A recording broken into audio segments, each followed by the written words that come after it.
for most of you guys who don't really know why I'm here today, well, my name is Kenton and I'm here today to ask you a simple question. Would you rather work or would you rather sleep in? Please raise your hands for the luxury of sleeping. Okay, that was pretty much unanimous. Just keep your hands up, take a look around. Pretty much all of you guys raise your hands, unsurprisingly.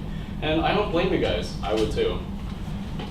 For example, this is where I spend half of my time and no, that's not an exaggeration. It's actually really common to find me napping or sleeping, or otherwise just avoiding all work whenever possible at home or at school. School, unfortunately, sometimes.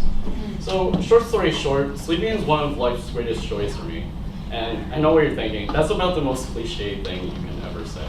No one will ever say that they don't like sleeping in. Everyone loves sleeping in and waking up late on a nice Sunday morning. But the thing is, we Americans, we don't really do that. We Americans, we usually pick office over our beds. We usually pick work over relaxation. This work ethic has been ingrained into American character since the 1600s when the Protestants, or more specifically the Calvinists, that founded the 13 colonies and thus our country, came and stressed a simple mantra of work and prayer, basically. They believed that people who worked the hardest would be the most successful, and then thus they would get into heaven, which makes sense if you think about it. But as the years went on and the US became more secular, so gone was the heaven part, and there was even more emphasis on working hard no matter what the cost to be successful. And in today's hyper-competitive society, it's, well, stressed more than ever. It's all about how much you make. It's how much you make, how much you do, how much you work. It's not about the other stuff. You see, this is why we feel compelled to work. We feel compelled to work and we consider it immoral to be lazy or not to work for that reason. So working isn't really a choice for us.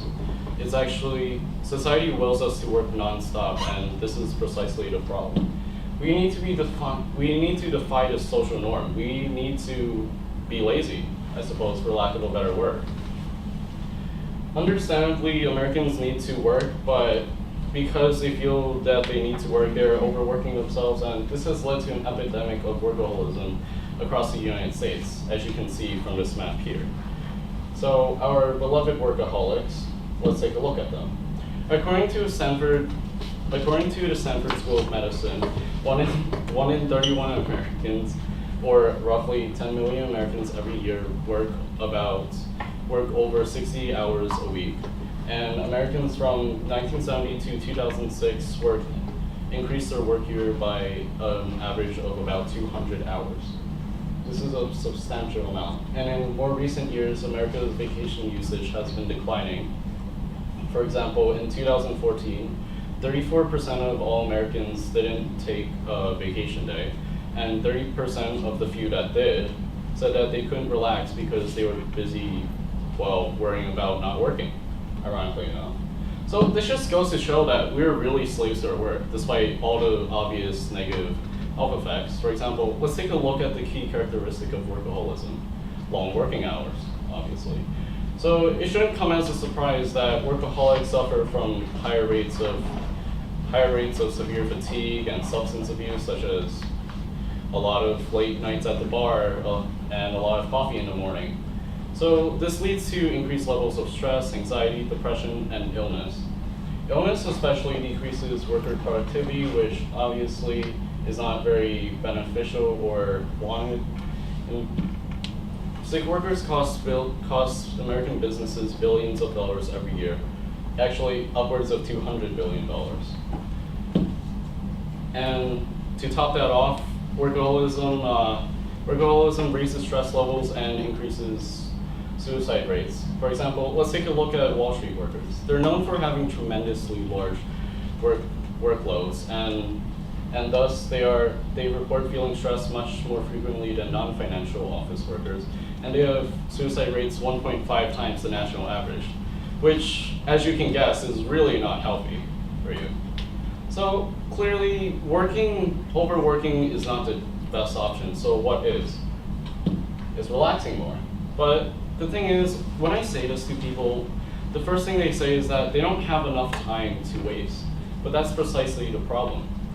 Many Americans, companies and people alike believe that downtime and time used to take breaks is time wasted. But no, the reality of the matter is that relaxing has many benefits that compensates for it. For example, the Stanford researcher Charity Ma, when she got male office workers to sleep 8 hours a day, their overall productivity was increased by 23% the next day, and all of them reported feeling more alert and less stressed. And lower levels of stress is good because it lowers cortisol and adrenaline secretion, which increases job productivity. And it counteracts the $63.2 billion that are lost each year due to sleep deprivation.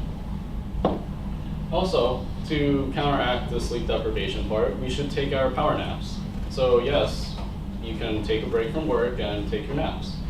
A short nap, even just 10 minutes, will result in immediate improvements in cognitive ability and memory, and many report feeling better, often for 2 to 3 hours afterwards. And longer naps of 60 to 90 minutes will result in increasing memory and, well, general feelings of feeling rested, well rested, as much as 8 hours of sleep would. And also, another thing, you can also improve the way you work. A study by Kay Anderson, a psychologist at Florida State University, found that the most efficient way to work is to work in 90-minute intervals with breaks of at least 30 minutes in between. This is efficient because the way our bodies work, we move from a state of alertness to physiological fatigue every 90 minutes. So taking a break every 90 minutes will prevent you from overworking yourself, and will give your body the time it needs to recuperate. But unfortunately, some people choose to ignore this fact and strain themselves, which I've always found ironic. Why would you strain yourself to work and make money? Is it because you think you're happy? Is it because you think that it'll make you happy, all that money? But the thing is, shouldn't you be happy all the time? Shouldn't you be happy when you're working as well? So, let's do that right now. We're going to meditate. So, close your eyes, deep breath in through your nose, and out through your mouth.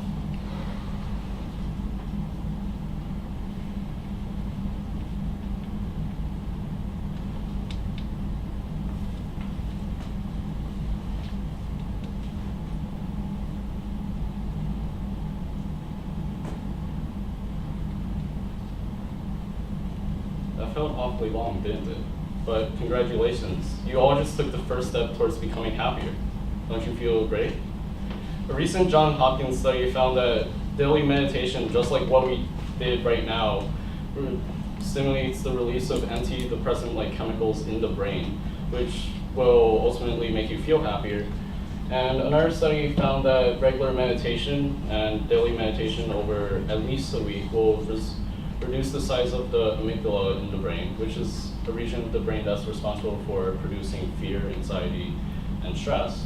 So decreasing the size of it would naturally make you feel happier. Also, you should really take vacations because A, it's fun, and B, workers who took less than 6 vacation days every year were the most at risk of burning out and quitting their jobs. So yeah, you have vacation days for a reason. You might as well use them. And also, friends are naturally, human beings are social animals, so it shouldn't come as a surprise that friends make you happier. People with more than 4 close friends have been found to be 56% more likely to say that they were happy. And my favorite part, napping, the reason why I'm pretty much up here, people who took a short 10-minute nap every day said were 66% more likely to say that they had a good day because they were well rested. And so that brings me to the end of our 10 minutes. I really hope that you guys will have a good day. After all, you took the first step by meditating with me, most of you guys, and you can take another step and another step by taking naps and learning and meditating regularly. But if someone asks you why you're being lazy, Just tell them you're busy being happy.